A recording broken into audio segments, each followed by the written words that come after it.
ગુજરાતમાં વરસાદની ધડબડાટી, આજે રાજ્યમાં ધોધમારની આગાહી. ગુજરાતમાં કાળઝાળ ગરમી વચ્ચે હવે હવામાન વિભાગની આગાહી સાચી ઠરી છે. 31 મેની રાત્રે 12 વાગ્યાની આસપાસ અચાનક જ વાતાવરણ પલટાયું હતું અને મેઘરાજાએ તોફાની ઇનિંગ શરૂ કરી હતી.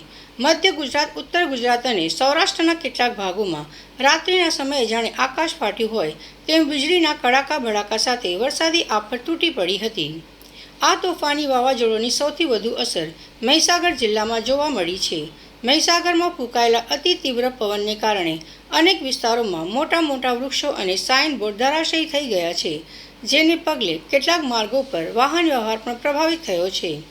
આ તરફ અમદાવાદ, સુરત, સાબરકાંઠા અને અરવલ્લીમાં પણ ધૂળની ડમરીઓ સાથે વાવાઝોડું ફૂંકાયું હતું અને ત્યારબાદ ધોધમાર વરસાદ તૂટી પડ્યો હતો. સૌરાષ્ટ્રના અમરેલી અને ગીર સોમનાથ પંથકમાં પણ મેઘરાજાએ ધડાકા બોલાવીને દીધી છે.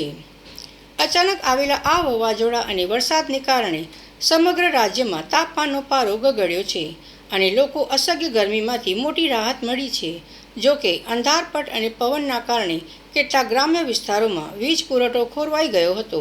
હવામાન વિભાગે એલર્ટ જાહેર કરતાં જણાવ્યું કે આગામી 24 કલાક હજુ પણ ગુજરાત માટે ભારે છે. આજે પણ રાજ્યના મોટાભાગના જિલ્લાઓમાં ગાજવીજ અને તીવ્ર પવન સાથે ધોધમાર વરસાદ વરસી શકે છે, જેથી તંત્રને પણ એલર્ટ રહેવાની સૂચના અપાઈ છે.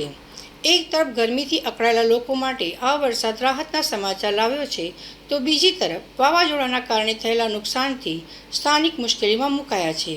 હવે જોવાનું એ રહેશે કે આગામી કલાકોમાં મેઘરાજા રાજ્યમાં કેવું જોર બતાવે છે.